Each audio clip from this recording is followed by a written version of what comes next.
എല്ലാ കൂട്ടുകാർക്കും മറ്റൊരു വീഡിയോയിലേക്ക് ഹാർദമായ സ്വാഗതം.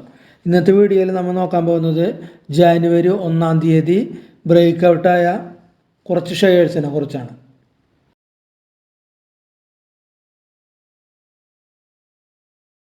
ആദ്യത്തെ ഷെയർ ഇനോക്സ് ഗ്രീൻ എനർജി എന്ന് പറയുന്ന ഷെയറാണ്. 112 രൂപയുടെ ഇപ്പോഴത്തെ റേറ്റ്. അത് 7% അപ്പായിട്ടുള്ളത്. നമുക്കതിൻ്റെ ചാർട്ട് എങ്ങനെ ഉണ്ടെന്ന് നോക്കാം. ഇതാണ് ഇനോക്സ് ഗ്രീൻ എനർജി എന്ന് പറയുന്ന ഷെയറിൻ്റെ ചാർട്ട്. ഇവിടെ നമുക്ക് നോക്കിയാൽ കുറച്ച് ദിവസങ്ങളായിട്ട് നന്നായിട്ട് വോളിയം ക്രിയേറ്റ് ആയിട്ടുണ്ട്. ഈ ഡിസംബർ മാസത്തിൽ നല്ല വോളിയം ഉണ്ട്. അത് നല്ലതായിട്ട് ഒരു ബേസ് ബിൽഡിങ് പണിതിട്ടാണ് ഇത് കയറി പോണത്. ഇവിടെ ഒരു ബേസ് ഫോർമേഷൻ ഫോം ചെയ്തിട്ടുള്ളത്. അതായത് ഒരു നാരോ റേഞ്ചിലാണ് ഫോം ചെയ്തിട്ടുള്ളത് ഒരു 6 മാസത്തോളം. അതിനുശേഷം അത് നന്നായിട്ട് കയറിപ്പോയി. അതിനുശേഷം വീണ്ടും ഒരു നാരോ റേഞ്ച് ഫോം ചെയ്തിട്ട് അവിടെ നിന്നാണ് കയറി പോകുന്നത്.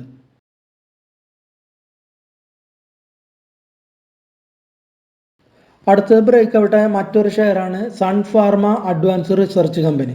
307 രൂപയുടെ ഇപ്പോൾ മാർക്കറ്റ് റേറ്റ് നടക്കുന്നത്. 7% ആണ് 1-ാം തീയതി അത് കയറിയിട്ടുള്ളത്. ഇതാണ് സൺ ഫാർമ റിസർച്ചിൻ്റെ ചാർട്ട്.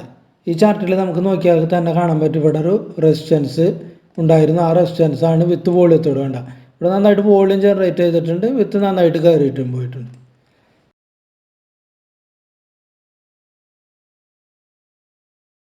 അടുത്ത ഷെയർ ക്രിയേറ്റീവ് ന്യൂടെക് എന്ന് പറയുന്ന ഒരു ഷെയറാണ്. 817 രൂപയുടെ ഇപ്പോൾ മാർക്കറ്റ് റേറ്റ് നടക്കുന്നത്. 8% അത് അപ്പായിട്ടുള്ളത്. 8% അപ്പായിട്ടുണ്ട്. അതിൻ്റെ ചാർട്ടിലേക്ക് നമുക്കൊന്ന് പോയി നോക്കാം. ഇതാണ് ക്രിയേറ്റീവ് ന്യൂടെക് എന്ന് പറയുന്ന കമ്പനിയുടെ ചാർട്ട്. ഇതിൽ വ്യക്തമായിട്ട് കാണാനറിയും റെസിസ്റ്റൻസ്. ഇവിടെ റെസിസ്റ്റൻസ് 817 അതെന്തായാലും ബ്രേക്ക് ഔട്ട് ചെയ്യാനായിട്ട് നിൽക്കുന്നത് കണ്ട വോളിയം 2-3 ദിവസമായിട്ട് നന്നായിട്ട് വോളിയവും ഇതിലുണ്ട്.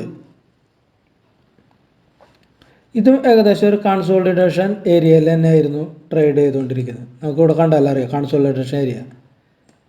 എന്നിട്ടാണ് ഇത് ബ്രേക്ക് ഔട്ട് ചെയ്യാൻ നിൽക്കുന്നത്. അടുത്ത ഷെയറാണ് ബ്രേക്ക് ഔട്ട് ചെയ്ത അടുത്തൊരു ഷെയറാണ് LIC ഹൗസിംഗ് ഫിനാൻസ്. 563 രൂപയുടെ റേറ്റ് 5% അത് അപ്പായിട്ടുള്ളത്. ഇന്ന് അത് 1-ാം തീയതി 5% അപ്പായിട്ടുണ്ട്. ഇതൊരു LIC ഹൗസിംഗ് ഫിനാൻസിൻ്റെ ചാർട്ട്. ഇവിടെ കണ്ടാൽ തന്നെ അറിയാം നമുക്ക് റെസിസ്റ്റൻസ് ഉണ്ട് വിത്ത് വോളിയം ഉണ്ട്. നന്നായിട്ട് വോളിയം ജനറേറ്റ് ആയിട്ടുണ്ട്. ഇതൊരു കൺസോളിഡേഷൻ ഏരിയയിൽ തന്നെയായിരുന്നു ട്രേഡ് ചെയ്തുകൊണ്ടിരിക്കുന്നത്. അതിന് ശേഷമാണ് ബ്രേക്ക് ഔട്ട് നടന്നിട്ടുള്ളത്. അടുത്ത ബ്രേക്ക് ഔട്ട് നടന്ന മറ്റൊരു ഷെയറാണ് JBM ഓട്ടോ ലിമിറ്റഡ്. 1619 ഇപ്പോൾ കറണ്ട് മാർക്കറ്റ് റേറ്റ്. 10% അത് അപ്പായിട്ടുള്ളത്. വിത്ത് വോളിയത്തോടുകൂടി 10% അപ്പായിട്ടുള്ളത്. ഇതൊരു JBM ഓട്ടോയുടെ ചാർട്ട്. ഇവിടെ ഒരു റെസിസ്റ്റൻസ് ഉണ്ടായിരുന്നു. ആ റെസിസ്റ്റൻസ് ആണ് ബ്രേക്ക് ഔട്ട്. നമുക്ക് താഴെ നോക്കിയാൽ അറിയാം നന്നായിട്ട് വോളിയം ക്രിയേറ്റ് ചെയ്തിട്ടുണ്ട്. 2-3 ദിവസമായിട്ട് നന്നായിട്ട് വോളിയം ഉണ്ട്. പക്ഷെ ഇന്ന് ആ വോളിയം നല്ല വോളിയമായി മാറി. അടുത്ത ബ്രേക്ക് ഔട്ടായ മറ്റൊരു ഷെയറാണ് കല്യാണി സ്റ്റീൽ ലിമിറ്റഡ്. 550 രൂപയുടെ ഇപ്പോൾ കറണ്ട് മാർക്കറ്റ് റേറ്റ്. 13% അപ്പായത്. ഇന്ന് 13% അപ്പായിട്ടുണ്ട്. ഇതാണ് കല്യാണി സ്റ്റീൽ ലിമിറ്റഡിൻ്റെ ചാർട്ട്. ഇവിടെ നോക്കിയാൽ തന്നെ നമുക്കറിയാം ഇവിടെ റെസിസ്റ്റൻസ് ബ്രേക്ക് ചെയ്തിട്ടുണ്ട്. ഇത് നന്നായിട്ട് 2-3 ഒരാഴ്ചയായിട്ട് നന്നായിട്ട് വോളിയവും ക്രിയേറ്റ് ചെയ്യുന്നുണ്ട്. അപ്പോൾ സമീപഭാഗത്തിലൊരു 4 മാസത്തിന് ശേഷം നല്ല വോളിയം ക്രിയേറ്റ് ചെയ്തിട്ട് ഇവിടെയുള്ളതാണ്.